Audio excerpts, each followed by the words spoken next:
دوستو پاکستان نے اپنا پہلا سیٹلائٹ خلا میں بھیج دیا اور وہ جا کے چاند کی تصویریں بنائے گا۔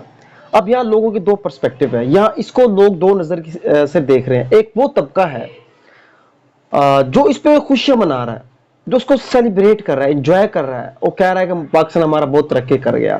اور ایک دوسرا وہ طبقہ ہے، وہ لوگ ہیں جو کہتے ہیں کہ جناب یہ خوشیاں منانا، یہ سیلیبریشن کرنا ایک حماقت ہے، کہ ملک تو ڈوبا ہوا ہے، اس ملک کے اندر تو ہمیں روٹی نہیں مل رہی، ہمیں گیس پانی بجلی یہاں پتہ نہیں کیا کچھ نہیں مل رہا، کیا کچھ ہمارے مسائل ہیں۔ ہم ایک 16 روپے کی روٹی کر کے 20 سے 16 کی کر کے 15 نہیں بلکہ 16 کر کے جو ہے نا ہم خوشیاں منا رہے ہوتے ہیں، سیلیبریشن کر رہے ہوتے ہیں۔ ہے کہتے یہ بھی حماقت ہے، کہتے ہمیں ہمارا بنیادی حق دیا جائے۔ جو ان کو جو اعتراض ہے، جو خوشیاں نہیں منا رہے، وہ یہ کہہ رہے ہیں کہ ہمیں اپنا بنیادی حق دیا جائے۔ یہ ہم کیا کر رہے ہیں؟ کہتے یہ حماقت ہے بالکل۔ دوستو اب میں نے اس کے اوپر جو ہے نا ایک اپنا تبصرہ دینا ہے، ایک اپنی رائے دینی ہے۔ دوستو بات یہ ہے، ہماری جو پاکستانی قوم ہے یا ہمارے ادارے ہیں، کوئی بھی ہے، وہ اسپیس مطلب سیٹلائٹ بنائے، جہاز بنائے، وہ اسلحہ بنائے، وہ ٹینک بنائے، وہ میزائل بنائے، وہ ایٹم بم بنائے، ہم ساتھ ہیں۔ ہم ساتھ ہیں، ہم اپنے خون پسینے سے، اپنے خون سے انشاءاللہ اس کو سیراب کریں گے، اپنے خون سے انشاءاللہ اس کو ہم پروان چڑھائیں گے، اپنی محنت سے اپنی چمڑی ادھیڑ کے اس کو وہ کریں گے۔ لیکن دوستو بات تو یہ ہے نا کہ جو ہم سے جو پیسہ لیا جا رہا ہے، جس سے جو چیزیں بنائی جا رہی ہیں، جو چیزیں بنائی جا رہی ہیں، آخر وہ استعمال کیوں نہیں ہوتی؟ وہ استعمال کدھر ہوتی ہے؟ وہ ضرورت پہ والی جگہ پہ استعمال کیوں نہیں ہو رہی؟ میرا پوائنٹ یہ ہے۔ آپ کو پتہ ہے نا میں کیا بات کہنا چاہ رہا ہوں؟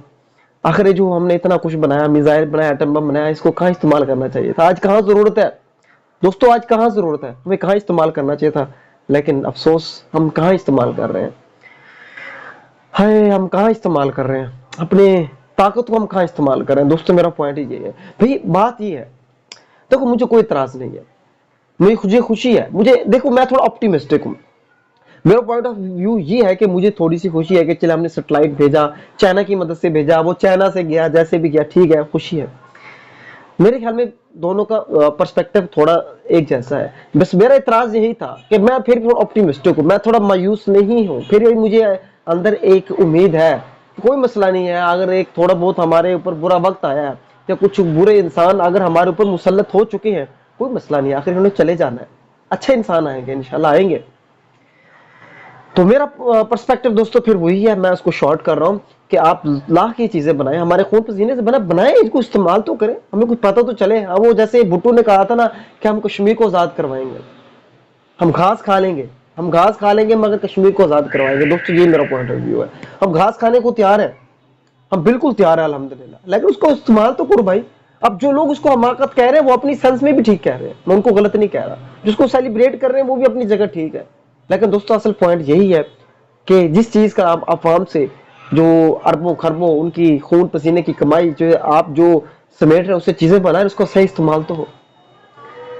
تو خیر میرے خیال میں آپ کو سمجھ آ گیا ہوگا میں خوشیاں منا رہا ہوں یا میں کیا کر رہا ہوں۔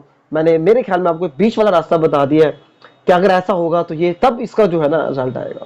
اور آخری بات دوستو، آخری بات یہ ہے، جب میرے پیارے نبی صلی اللہ علیہ وسلم اس دنیا سے گئے، جب اس دنیا سے گئے، اس دنیا سے رخصت فرما گئے، تو گھر میں 11 تلواریں لٹکی ہوئی تھی، گھر کی دیوار پہ، دروازے پہ 11 تلواریں لٹکی ہوئی تھی، لیکن کہتے ہیں کہ روشن چراغ کے لیے تیل نہیں تھا۔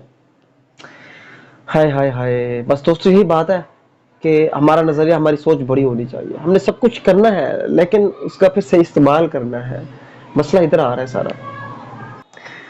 ٹھیک ہے دوستو، باقی آپ دوستوں کی اس کے اوپر کیا رائے ہے کمنٹ سیکشن میں ضرور بتائے گا۔ بہت بہت شکریہ، اللہ حافظ۔